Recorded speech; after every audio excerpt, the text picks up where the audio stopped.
A few years ago, I was trying to teach my students about logarithms, and I tried a lot of different things, but nothing was working. They just weren't really getting it.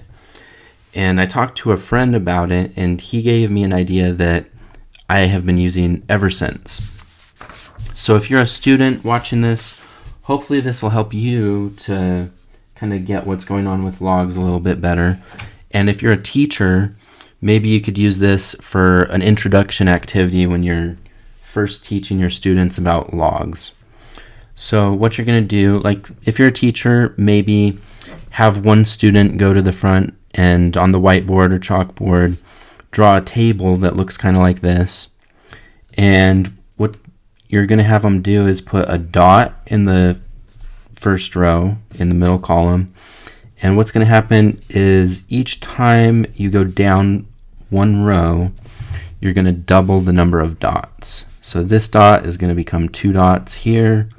Same thing with this one over here, and so on.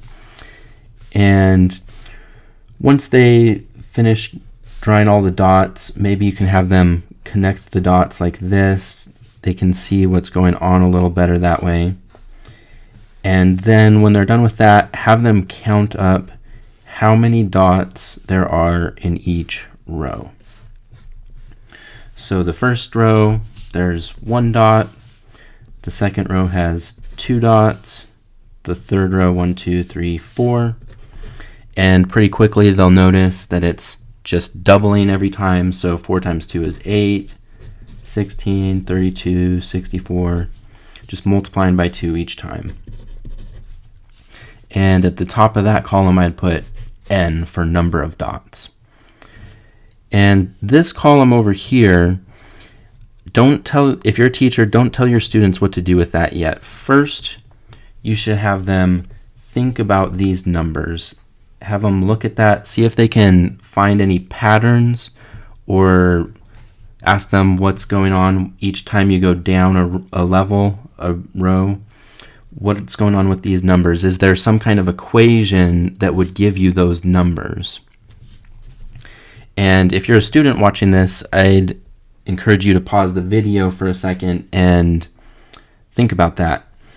So yeah, if you're a teacher, you might have to give them a little bit of guidance or give them a few hints, but have them discuss it. What's the pattern? What kind of equation? And eventually, hopefully, they'll come up with its powers of 2. So the first row is the strangest, but hopefully by now they know the exponent properties pretty well, and they'll remember, oh, anything to the power of 0 is 1. And then 2 to the first is 2, 2 squared is 4, 2 times 2 times 2, or 2 to the third is 8, 2 to the 4th, 5th, 6th, 7th. So this column I would label P for what power of 2 gives you the number over there, or the number of dots. So at this point, hopefully it should be pretty easy for them to come up with this equation right here. N equals 2 to the power of P. So for instance, 2 to the 7th is 128, or 2 to the 3rd is 8. And you can ask them, okay, what's 2 to this power? What's 2 to that power? And they'll look at the table and say, oh, 2 to the 7th is 128, or whatever. But then to lead into logs, you want to say, okay, what power of 2 gives you 32? Or in other words, what does P have to be for n to be 32? Oh, it's got to be 5. And that's basically a log right there, a logarithm, because the exponential form would be 2 to the 5th equals 32. The logarithmic form would be log base 2 of 32 equals 5. So those are equivalent, and that shows you how a log works. It's what power of this number gives you that number. Oh, 2 to the 5th power is 32, so that equals 5. And the general equation there would be P equals log base 2 of n. So here's a little bit more filled out version of that chart that I just showed you. And you could talk to them about some more examples and how this equation and this equation relate to each other. And if you're a teacher, maybe you can have some of your groups, instead of doing powers of 2 or the dots doubling every time, maybe you could have each dot triple. So this dot, instead of becoming 2 dots, becomes 3 dots. And that would look like this. So yeah, if you're a student looking at this, maybe pause the video, look at these examples here for a minute and make sure it makes sense. But basically, with this example, the dots are tripling every time. This number, it's multiplying by 3 every time you go down a level. And these equations up here would describe what's going on. So after you go over some examples with them with those 2 tables and charts, then you can have your students do some examples that are different bases that they haven't seen yet. So like this one right here is a really good one for just a first example to see if they're getting what is going on with logs. Log base 5 of, oh, that's supposed to be just 25. 125 is down here. So log base 5 of 25. What power of 5 gives you 25? 2. So that can help you judge, okay, are they getting it? If you have to tell them what power of 5 equals 25, then they're not quite fully understanding it yet, but hopefully doing some more examples will help them catch on. So this one, 13 to what power is 169? And 13 times 13 is 169, so that's 13 to the second power, 13 squared. This one, here's 125. 5 times 5 times 5 is 125. So that would be 5 to the third power. How many 2's do you need to multiply together to get 16? That's 4 2's, or 2 to the fourth. So that equals 4.